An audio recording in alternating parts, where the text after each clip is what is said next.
হাফেজ কোরআন বানাইছে, আলেম কোরআন বানাইছে, তারা তো আল্লাহ তাআলা তাদেরকে কিয়ামতের ময়দানে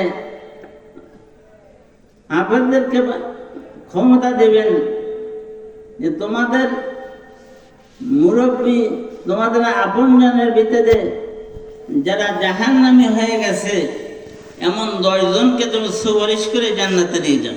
সুবহানাল্লাহ। তো এই ভাগ্য কার? হাফেজদের। এই ভাগ্য হাফেজের মার, হাফেজের বাপের, হাফেজের দাদা দাদির। যদি আমলে কমও থেকে যায়, ইমান যদি থাকে আর আমলে কমও থাকে, তবুও সেখানে কিয়ামতের ময়দানে তার ছেলের সুপারিশ, পোতার সুপারিশই সে জান্নাতে যেতে পারবে। শুধু ছেলেতে পারবে তা না, মেয়ে হাফেজা হইলে সেও পারবে। আর একজন আলেম বা আমল, এই শর্ত হাফেজ আমল বা আমল হতে হবে। আর একজন আলেম বা আমল, যে আমলওয়ালা আলেম, সে 70,000 কেউ একজন আলেমে সুপারিশ করে দিতে পারবে।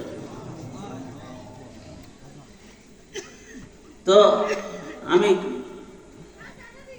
তো অসুস্থ, কথা দেরি হয় আমার এখন, না সময় শেষ হয়েছে। আমি একটা কথা বলে শেষ করি, যাই আমরা করব, এই ভালো মন্দ সব কিছু হবে কোন সময়? যখন আমাদের আমলগুলো রসুলের তরিকা অনুযায়ী হবে। রসুলের তরিকা অনুযায়ী যখন আমলগুলো হবে, আর রসুলকে যখন আমরা ভালোবাসা মহাব্বত করব, তখন আল্লাহ তাআলা আমাদের এই আমলের কদরদানি করবেন। আর যদি রসুলের তরিকা না থাকে, তো আমলের কোনো দাম নেই। আমি তো অনেক সময় বলে থাকি যে একটা গাড়ি বডি খুব ভালো আছে, তার ইঞ্জিন নাই, ওই গাড়ির তো কোন দাম আছে? বডিও ভালো আছে, ইঞ্জিনও ভালো আছে, স্টার্ট দিলে চলে, রাস্তা নাই, সে কি সামনে বাড়বে? ওই গাড়িতে উঠে কি কোথাও দাঁড়াবে? সামনে বাড়বে না। আমার আপনার আমল, মুসলমানের আমল, যদি আমলের বডি ভালো থাকে, অর্থাৎ মসলাম অনুযায়ী যদি আমলটা হয়, যদি ইখলাস না থাকে, তাহলে আমলের রূহ থাকে না, আমলে কোনো কাজ হবে। তাহলে আমল করতে হবে ইখলাসের সঙ্গে, একমাত্র আল্লাহর সন্তুষ্টির জন্য, আল্লাহ রাসূলের সন্তুষ্টির জন্য ইখলাসের সঙ্গে আমল করতে হবে।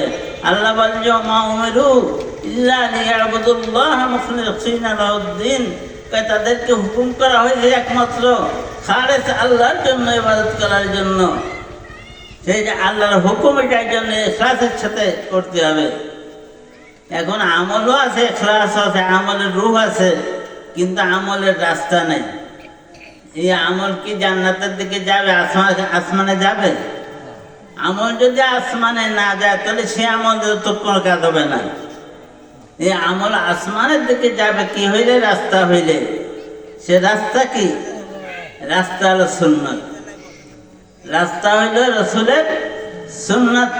রসুলের সুন্নাত অনুযায়ী যদি আমল হয়, তাহলে আমলের জন্য রাস্তা আছে, রূহ আছে, আমল ভালো আছে, ইখলাস আছে, আর রাস্তা আছে। এই আমল যা আকাশের দিকে যাবে, এই আমল আমাকে আপনাকে কিয়ামতের ময়দানে নাজাতের ওসিলা হবে। এই আমল, এই জন্য আমল করব কিসের জন্য? একমাত্র আল্লাহর সন্তুষ্টির জন্য, আর করব রসুলের তরিকা অনুযায়ী। এই কথাগুলো আমাদের মনে রাখতে হবে। আর মুহাব্বত রসুলের সবচাইতে